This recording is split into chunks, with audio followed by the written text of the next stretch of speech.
Hi all. In this session, we will see how we can use RobotFramework to test the REST API GET method. As part of this demo, we will use RobotFramework RequestsLibrary to call the API, and the API responds with the JSON body, and we will validate the response code and time it has taken to reach the server and respond back, and a sample content validation in the response body. For this demo, we will use this publicly available pet store APIs. So this Swagger document contains a list of APIs, REST APIs that we can use. For our demo, we are going to use pet ID API. We will use the pet ID number 10, and below you can see the curl request that it got created, and below you can see the response code 200 and the response body and the response headers. So in this is the outcome of the API, and we will validate the response code and the name in this response body doggie. We will validate. Now we have switched to the Python window. We will see what libraries that we will be requiring for this demo. One is RequestsLibrary and the second one is the JSONLibrary. So the RequestsLibrary is to interact with the APIs, and the JSONLibrary we will use to parse the response JSON API content. We will start with our test case. We will write settings section, and we need to have two libraries that we discussed previously. Library RequestsLibrary is the one, and the second one is JSONLibrary.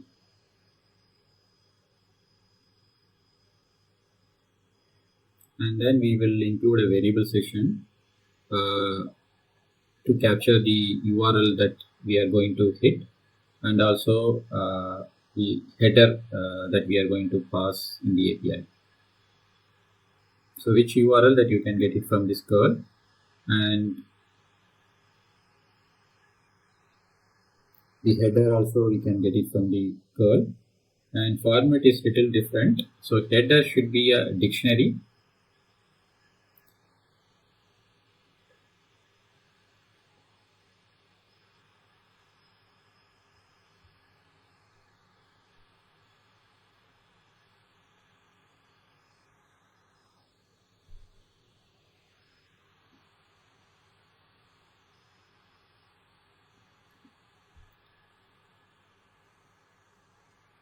so this is how we have to create the dictionary for the header. And then we will start with our test case. So we use the test case name as get pet IID.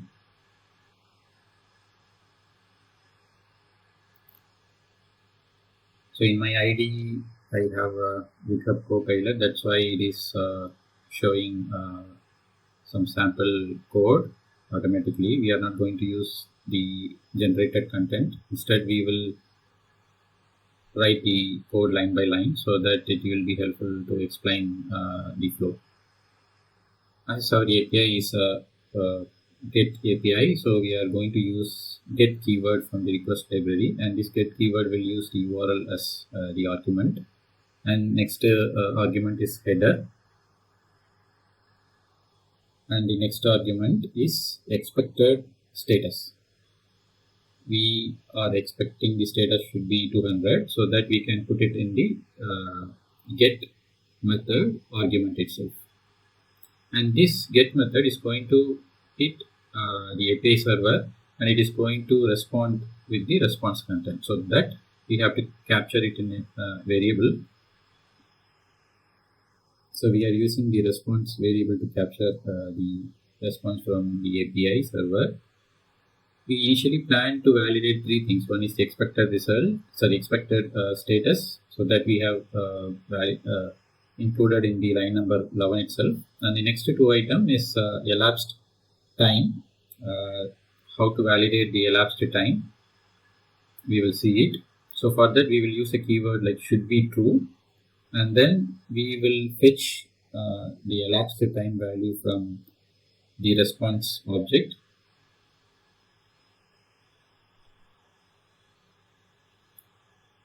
the response object, we have a property called elapsed, and then in the elapsed we have to use the property called seconds. So this will fetch the value in second value, and then we can include the condition, like it should be lesser than the specific value, like this. And the next validation that we planned is to validate the content in the API response. So we will validate this name.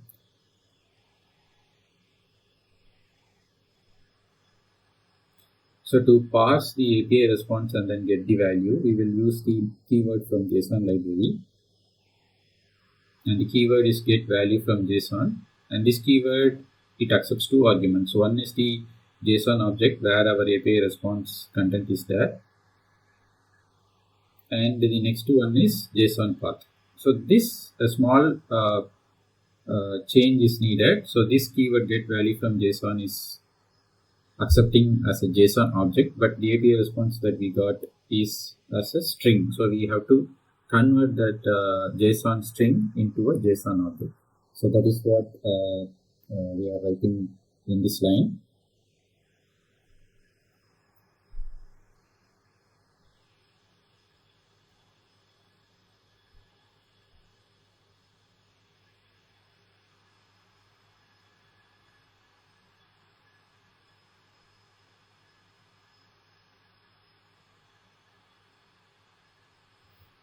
So the method to convert is convert string to JSON.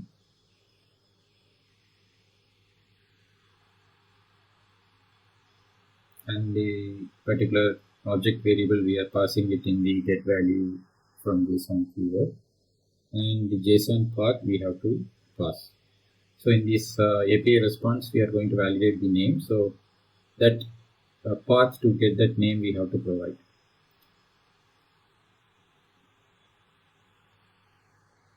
So this name is coming directly in the root of the API response. So root we have to specify as $symbol, and then within the root the name is directly available as a child. So we put a dot and then we will specify a key here. And this get value from JSON will pass the JSON object, and then the matching JSON path value, it will return as the result that we are capturing it in a variable. And the next step is validating the name with our expected data. And this get value from JSON will return the result as a list. So when we write a validation condition, we have to use specify the index, as we work with list. Whenever we work with list, we have to fetch the value using the index, right? So this name variable is a list, so we will use the index as 0, and that value should be equal to doggie.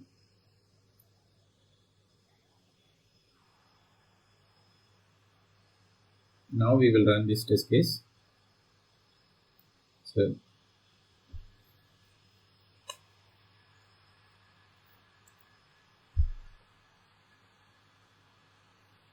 it's showing a error, the unexpected argument header, and this is because it should be headers, not header. So that particular word needs to be changed.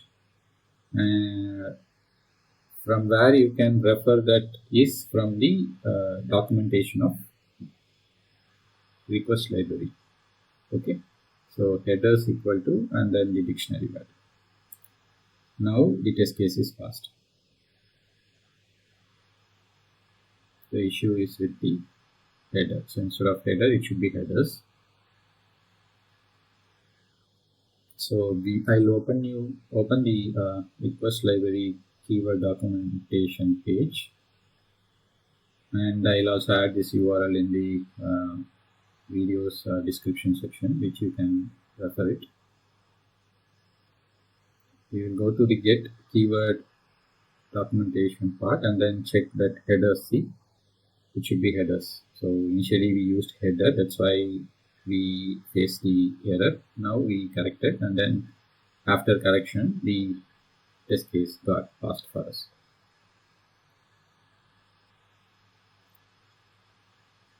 We will check the HTML log.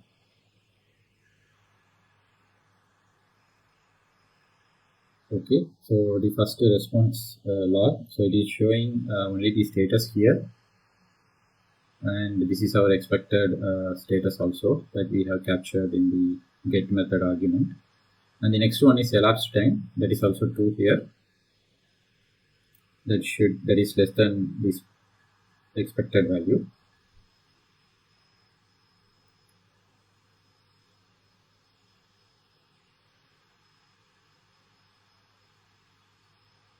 And the next one is the validation of the response body. So we plan to validate the name value, and in the get value from JSON, you can see that name we fetched using the JSON part is coming as a list, and in the next line we are using index to fetch the value from the list, and then we are using expected results to compare it. So this is how you can validate your REST API.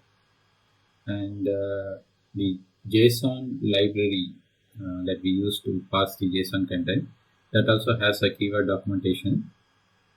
This link also I'll paste it in the description section for your reference.